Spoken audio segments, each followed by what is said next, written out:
मंगलपुर नाम के एक गांव में छोटा सा परिवार रहता था, जिसमें सविता नाम की एक औरत और उसके बेटे थे। अपने पति के अचानक मृत्यु के बाद घर का सारा भार सविता पर ही आ गया था। 2 बेटों की परवरिश और पढ़ाई लिखाई में ही उसका सारा जीवन निकल गया। लेकिन जब उसके बच्चे बड़े हुए तो सविता को एक बड़ा फैसला लेना था। अरे सविता बहन, तुम यहाँ आओ, अंदर आओ। क्या हुआ, सब ठीक तो है ना? श्रीधर भाऊजी, आप जानते तो है ना, मेरे दोनों बच्चों को बड़ी मुश्किल से पाला है मैंने। अब उनके शहर जाकर कॉलेज पढ़ने का टाइम आ गया है, मगर मेरे पास इतने पैसे नहीं हैं कि मैं दोनों को आगे पढ़ा पाऊं। अगर एक बेटे को नहीं पढ़ाया तो उसके साथ अन्याय होगा। ऐसे में मैं क्या करूं? तुम शांत हो जाओ और ये बताओ कि दोनों में से होशियार कौन है? मेरा मानव ज्यादा होशियार है। यूं तो अतुल भी ठीक ठाक पढ़ लेता है, मगर मानव पढ़ने में ज्यादा अच्छा है। तो बस फिर अतुल दोनों में से बड़ा है और होशियार भी। तुम उसे शहर पढ़ने के लिए भेजो और मानव को अपने पास ही रखो। मेरी जान पहचान में एक हलवाई के यहाँ नौकरी खाली है, मैं उसे वहीं पर लगवा दूंगा। श्रीधर की बात सुनकर सविता को तसल्ली मिलती है। वो मानव को बाहर पढ़ने के लिए भेजती है और अतुल को हरिया हलवाई के यहाँ नौकरी करने के लिए लगा देती है। अतुल को ना पढ़ पाने का अफसोस तो बहुत था, मगर अपने घर के हालात भली भांति जानता था, इसलिए उसने आगे पढ़ने की बिल्कुल भी जिद नहीं की। दिन ऐसे ही बीतता रहा और 3 साल बाद मानव को एक बड़े फूड चेन में सीनियर मैनेजर की नौकरी मिल जाती है। माँ, ये लो मिठाई खाओ। मेरी प्लेसमेंट एक बड़ी फूड चेन में मैनेजर के लिए हो गई है। किसमें हो गई है? फूड क्या? फूड चेन में माँ। जब कोई आदमी अपने होटल्स अलग अलग शहर में खोल लेता है, उसको फूड चेन कहते हैं, है ना भैया? बिल्कुल सही कहा रे तूने। 5 स्टार रेस्टोरेंट में माँ, बहुत अच्छी तनख्वाह मिलेगी। धीरे धीरे हम सब शहर में ही शिफ्ट हो जाएंगे। थोड़े महीनों में मानव का प्रमोशन जूनियर से सीनियर लेवल पर हो जाता है और वो अतुल और सविता को शहर ले जाता है। माँ, कल मेरे बॉस डिनर के लिए आ रहे हैं। जब मैंने उन्हें बताया कि मैं अपने पूरे परिवार को यहाँ ले आया हूँ तो वो बहुत खुश हुए। अरे वाह, तो बुला ले उन्हें। आखिर हम भी तो मिले तेरे बॉस को। मगर माँ, तुम तो बीमार रहती हो, तो फिर खाना कौन बनाएगा? तुम चिंता मत करो भैया।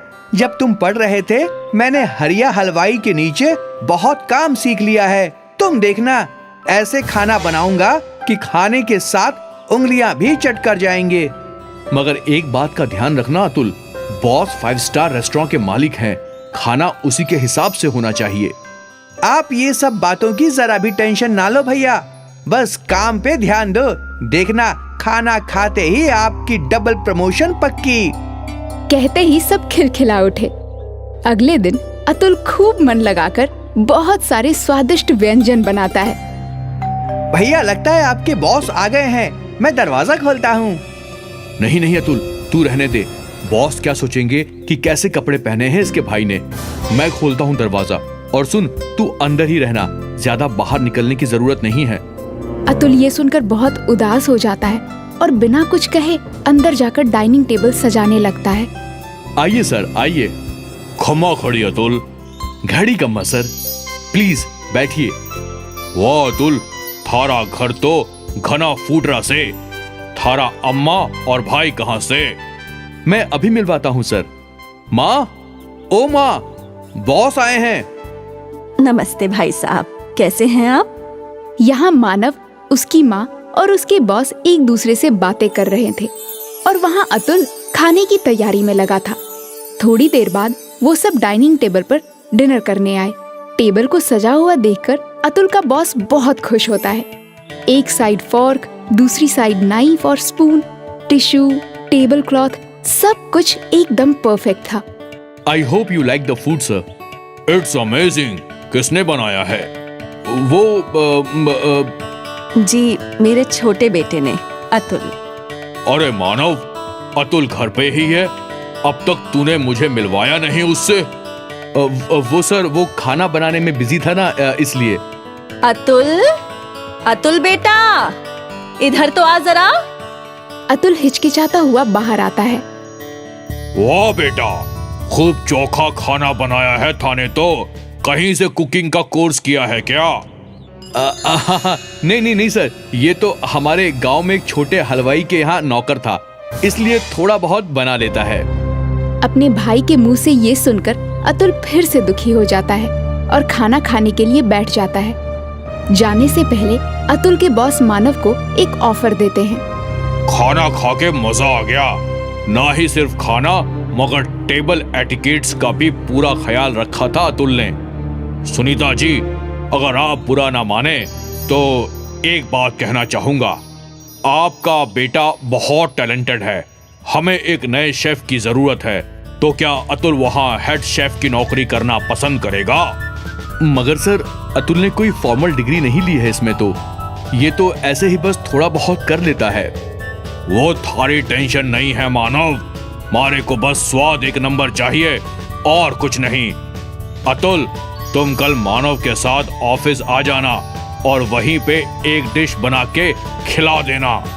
ये सुनकर अतुल तो बहुत खुश हो जाता है, मगर मानव को ये बात बिल्कुल पसंद नहीं आती। अगले दिन अतुल वहाँ पहुंचकर अपनी डिश बनाने लगता है।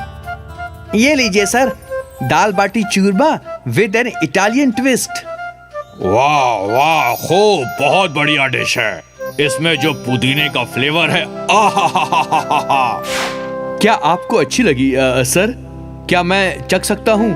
अरे ये तो बहुत अच्छी है। तो फिर? क्यों, चौंक गया ना? क्या हुआ सर? मैं कुछ समझा नहीं।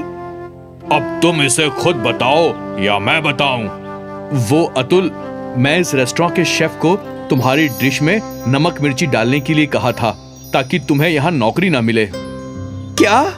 हाँ, और ये बात करते हुए सविता बहन ने तुम्हें फोन पे सुन लिया और मुझे पहले ही इन्फॉर्म कर दिया।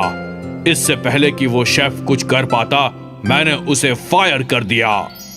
मगर भैया, ऐसा क्यों? मैं नहीं चाहता था कि तुझे भी मेरे जितना पैसा और लाइफस्टाइल मिले। मैं चाहता था कि तू ऐसे ही मेरे टुकड़ों पर पले। यू आर फायर्ड मानव। नहीं सर, ऐसा मत कीजिए। मेरा भाई दिल का बुरा नहीं है। आप उसे नौकरी से मत निकालिए। देखा मानव, तूने क्या कुछ किया, मगर फिर भी अतुल थारे से कितना प्यार करे है। I am sorry sir, I am sorry Atul. मानव को अपनी गलती का एहसास हो जाता है और वो दोनों हंसी खुशी रहने लगते हैं।